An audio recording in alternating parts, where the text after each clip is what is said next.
Premièrement, il faut la définir, parce que c'est une innovation.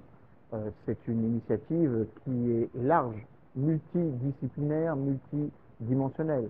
Elle regroupe à la fois des dynamiques économiques, des dynamiques sociétales, une aspiration à s'inscrire dans une logique de coopération interrégionale, donc avec une dimension diplomatique. Elle ne regroupe pas seulement que quelques pays, mais 23 pays de la façade atlantique, même d'ailleurs au-delà des 23 pays de la façade atlantique, les pays dont la vocation à désenclaver. Le Mali, le Burkina Faso, le Niger, le Tchad pour les pays du Sahel, mais également la République centrafricaine pour les pays de l'Afrique centrale. Donc il faut en définir sa temporalité. Le roi a lancé cette initiative le 9 novembre dernier avec un beau titre, Façade Atlantique 2030, dont le but de régénérer une dynamique panafricaine, subrégionale, transcontinentale, mais également de redéfinir l'espace stratégique, comme son nom l'indique, atlantique, et plus précisément de l'Atlantique Sud. Donc ce n'est pas seulement une initiative atlantico-africaine de Tanger au Cap, mais cela implique aussi une coopération avec l'Europe, car finalement, cette verticale irait du nord de l'Europe au bassin méditerranéen, le long du rail atlantique, le long du golfe de Guinée, jusqu'à l'Afrique du Sud,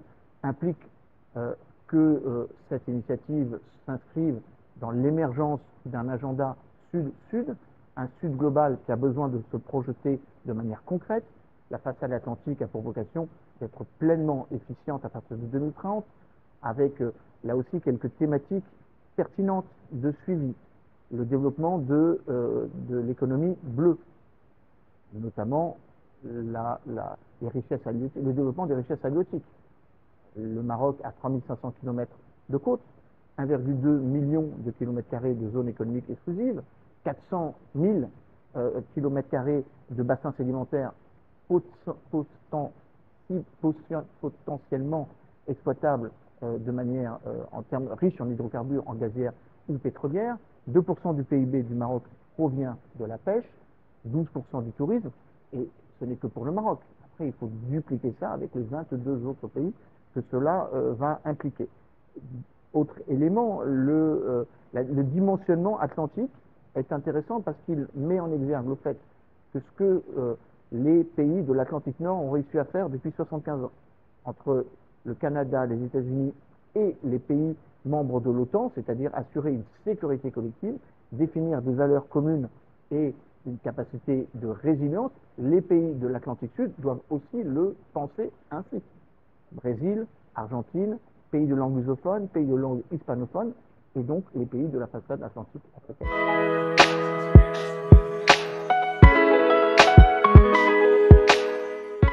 Premièrement, les infrastructures dont elle dispose. Le port de Tanger-Med est le 3e ou 4e port au monde, le premier port africain en termes de volume d'échange et de tonnage de ces bateaux. Le port en devenir quai Darla Atlantique va, à l'horizon 2028, aussi être un port qui permet d'exporter les richesses que les pays africains ont du mal à faire sortir du continent par manque d'infrastructures. On pourrait rajouter le port en eau profonde de Lomé, on pourrait rajouter les massifs investissements qui vont être faits par le nouveau président Bassirou Diomaye Faye au Sénégal par rapport aux découvertes pétrolières et gazières du Sénégal, 1 milliard d'euros par an sur les 30 prochaines années qui vont venir enrichir littéralement le trésor public sénégalais. Donc, qu'est-ce que le Maroc peut faire? Tout simplement entraîner, avoir une dynamique du gagnant-gagnant, une dynamique de modélisation, une capacité à peser sur la scène internationale en équipe, en coalition. Le Maroc est en train de gagner la guerre des perceptions et des esprits.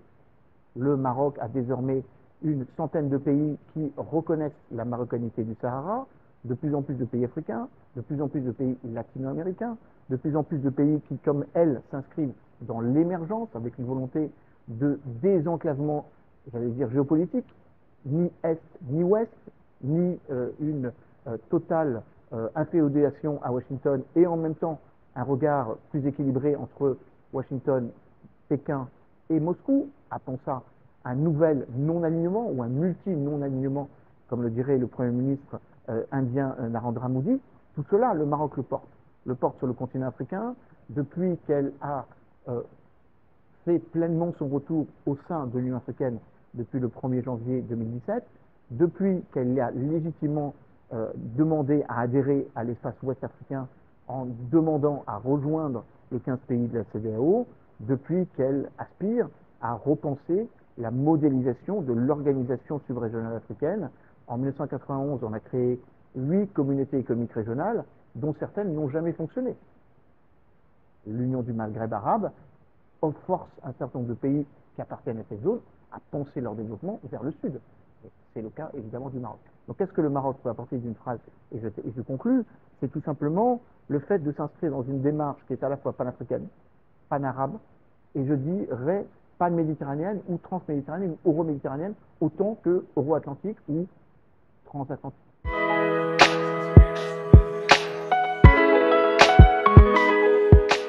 Je crois que le Maroc est utilement dans ce marigot qui permet à un certain nombre de pays d'offrir des perspectives que les 3 pays que vous mentionnez n'ont plus. Le Mali, le Niger et le Burkina Faso ont décidé, c'est leur choix souverain, en septembre dernier, de se constituer en une organisation sui generis, la charte du Lutaka-Gourma, l'Alliance des États du Sahel et désormais depuis maintenant une semaine, la Confédération des États du Sahel, en déphasage, en opposition avec la CEDEAO qu'elle demande à quitter depuis maintenant 1 an, qu'elle est en train de quitter depuis 1 an. Le Maroc n'étant pas membre de la CEDEAO, le Maroc n'étant pas littéralement un voisin, peut justement jouer ce rôle de facilitateur et de médiateur qu'elle a par exemple joué depuis 2015 en Libye, avec le processus de Skhirat, le processus de Bouzika, pour dire nous ne sommes pas en première ligne, donc nous pouvons offrir une facilitation, une capacité de désenclavement, une capacité d'écoute et une capacité de médiation.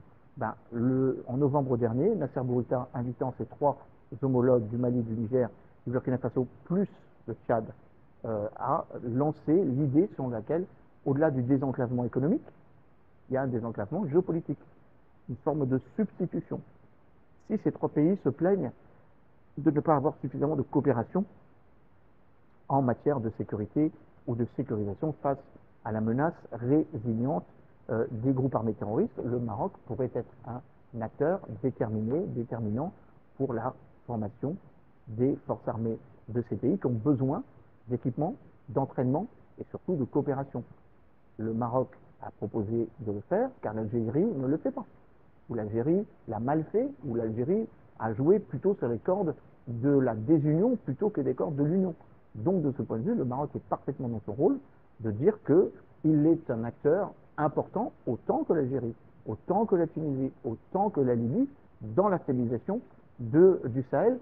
On pourrait élargir, pas seulement les Sahel, mais également les États riverains du Sahel, ceux du Golfe de Guinée, qui ont besoin aussi d'inscrire leur dynamique dans une dynamique qui dépasse très largement désormais la CEDEAO.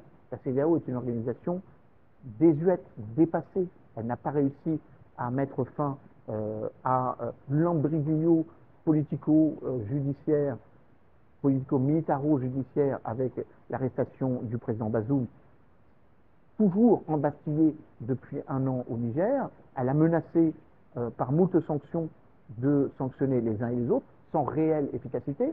La transition au Mali va durer jusqu'en 2028, la transition au Niger à peu près 2026 et la transition au Gabon, même si on n'est pas dans la zone, est aussi en suspens. Donc on voit bien que les organisations subrégionales existantes ou préexistantes ont besoin d'être un peu secouées. Et donc l'initiative du roi, les propositions de diplomatie 360 degrés, diplomatie agile, le principe de la non-ingérence en même temps que la proposition d'aide et de soutien aux pays qui en ont besoin, participent d'une nécessité de stabiliser l'ensemble de l'espace ouest africain.